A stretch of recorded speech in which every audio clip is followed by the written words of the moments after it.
Conor, I suppose it's a really difficult time out there, very worrying time for dairy farmers at the moment. They're getting a lot of mixed messages, mixed signals maybe on what the markets are actually saying and our processing capacity. Just to begin, can you update us on where processing capacity is at the moment and what are Dairy Industry Ireland's projections for that peak in 5 or 6 weeks' time? Just in terms of what we're working on is trying to process every drop of milk. That is the goal of every processor on the island at the moment, and we're working night and day to make sure that occurs.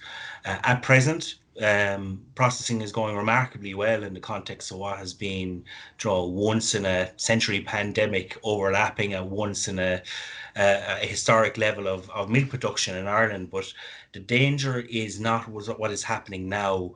In 4 or 5 weeks' time, we will be under pressure to process over 250 million litres of milk in the 26 counties of Ireland. That is a historic level. So the issue isn't stainless steel. We have plenty of stainless steel in Ireland to process all the milk at peak. Our danger is, and what we've been trying to communicate is, it's a HR issue. If plants go down due to COVID sicknesses and absenteeism or from breakdown, that's when we're in trouble. And that's what we're trying to articulate and to warn the system about. What about the severity of that warning, Conor? Is it a probability or a possibility that that's going to happen, that plants will go down? Yeah, well, we've been preparing for this, Claire, since January of this year. We thought it was going to be a demand shock in terms of what was going to happen in China when we started our work, and that little did anyone believe within a couple of weeks we'd be in the here and now and having, as I said, a once in a century pandemic on our shores. So we've been working with the HSE in terms of overlapping their projections with absenteeism rates, etc., in the dairy processing infrastructure.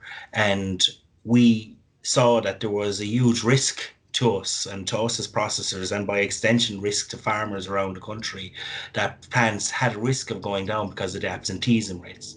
Thank God in the last couple of weeks and months, the work of both our processors and our government and the people in general, not to mind the staff in the processing plants, has been paying dividends, and the curve has been shifted. But the problem with that curve being shifted, instead of the peak being, let's say, this week in April, it now looks like the peak of the pandemic is now going to be moved into exactly overlapping the peak of processing. So to answer your question, the risk is still there, but we're going actually quite well at present. So we're doing everything we possibly can. We have 7 different committees in DII now working on this. We have CEOs meeting, chief operating officers, HR people. So heaven and earth has been moved, but we're not out of the woods by any stretch of the imagination yet. Well, I suppose the dairy farmers will argue that they're still in the woods because the milk prices have gone down already. GDT, even though it was slightly up last week, or NUA, the PPI was down, and we've had 3 processors come out this week with slashes between 1.8 and 2 cent a litre. So they're already feeling that, and then there's talk of further cuts in the months ahead. But, really, was there need for that cut to come from March supplies? Yeah, well, look, what's after happening in the markets has been absolutely unprecedented. As the farm organisations who we work with on a daily basis have pointed out, things were remarkably good in the dairy industry and stable coming right into January, until this kind of appeared in our key markets out in China. And what has happened in the last couple of weeks and months within the markets has been very unprecedented. For example, last week, the Dutch quotations dropped in the most they've ever done in I think their 120-year history of quotations. Butter dropped by €500 in a day. So the markets are under severe pressure. Yes, there are glimmers of hope, Claire. GDT, look, the industry wants prices to go up as well. We want to make money the same as our farmer suppliers, but at the same time, we have to accept market realities, and because of the nature of our industry, where we're producing 10 times the amount of milk in the month of May as we do in December, we're making ingredients and commodity markets and have a much more bigger exposure to food service markets rather than retail. And that means what's happening in global markets really, really impacts us. Yes, we'll cling to GDT and we hope that's a sign of recovery, but the returns we're getting for the markets at present are it's like an anvil on top of our prices. Conor, just delving further into the market situation, and you mentioned China there, but China has reopened and there is a lot of optimism out there currently. But how realistic is that optimism? And, is demand going to pick up relatively quickly? And then you also have, I suppose, South Korea, Japan, not looking great at the moment. And the disease, the COVID-19, is actually getting a grip on Africa as well. So those sub-Saharan African countries, there's concern there. So what's your assessment of that? China is about 7 to 8% of Irish dairy. It's a key market. It's a rapidly growing market and it's a huge engine of demand across the global dairy infrastructure. But it's not the be all and end all for our markets. Our markets remain to be the UK, which the guys are dumping milk at the moment because they can't sell it at retail markets. The EU, that's about 66% of Irish dairy, and that's where the pressure is. Yes, we are delighted to see that China is coming back, but it's coming back at a slow rate. But we're hoping that can be a part of the underpinning of the recovery. And I think you're right to also underline what is happening in sub-Saharan Africa and the Middle East as well, Claire. To be honest, from the projections we're getting from our colleagues in Europe and elsewhere, that looks to be the next centre of the pandemic. And that, because it's on our doorstep, is a real driver of Irish dairy exports, Algeria, the Middle East, West Africa, etc. So we have fears there that demand will go down and that will impact us in the Irish dairy industry as well, Claire. What are Brussels doing about this, Conor? I know there's been lots of negotiating going on over there. Obviously, the health side is hugely central to the central piece of this, and that's going to be a priority. But how hopeful are you of, the aids to private storage scheme or intervention at the moment? Yeah, I think in fairness to the agri system here, I think it's where industry and the farming organisations have an extreme unity of purpose with our own Department of Agriculture to throw open the toolbox to put a floor under the markets. And for us, aids to private storage is the way to go because it doesn't suck the price down to intervention level. Remember, if we go to intervention, the see-through price for that milk is in the region of 19 to 20 cents a litre. That's doomsday for everyone, Claire. So aids to private storage, where companies can take the product off the market, put it in private storage and then sell it back when the price gets better. That's a much more logical kind of approach. And we would argue to Europe a cost-effective approach. But the answer we're getting at present from the European Commission and European officials is that they're throwing every cent they have at ventilators for Italy, at refugee crisis, combating COVID, all this sort of stuff. So to be blunt, we are well down the list. Now, from a trade association, and I know that's followed by the Irish government and the farm organisations in working with us, we had to battle our own corner. But at present, there has been little or no movement from the EU authorities in terms of giving funding for either aids to private storage or any other toolbox mechanism that's open to us. They have been very helpful on things like giving derogations on working time and drivers' times directives, on getting goods through the single market over borders where there was glitches. They have been very good on things that maybe are regulatory based and not cost, but when it comes to cost, they keep telling us they're investing everything on the health system to battle COVID. Conor, we'll have to leave it there. Thanks very much for joining us, and we'll be back. Best of luck.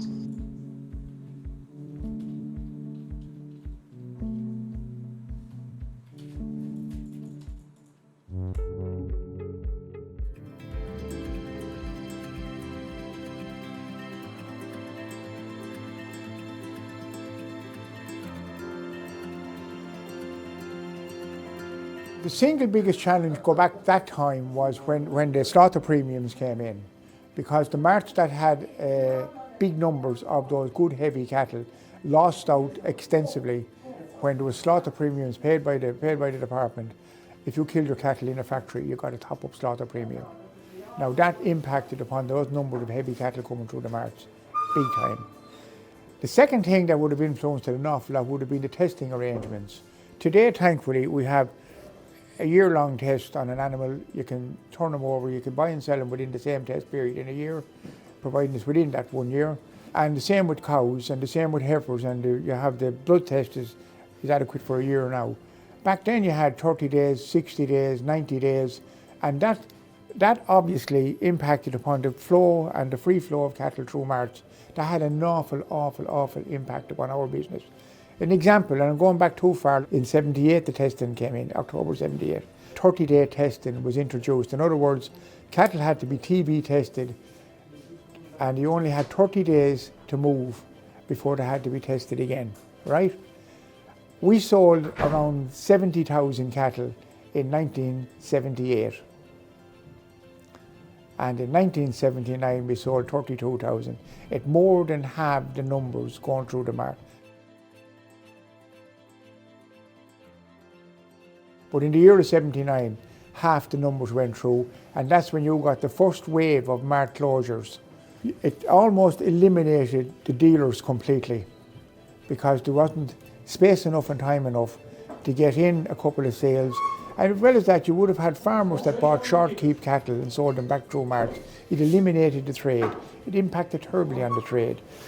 Later, the blood testing, they went out to 60 days and then 90 days, and finally a couple of months on the TB testing, and it got a little bit freer again. But the blood testing on the cows and the heifers remained in place. Now that's gone now. But when that went, it took with it a whole group of farmers, of feeders and fatteners that specialised in feeding cows, dry cows. They went with it.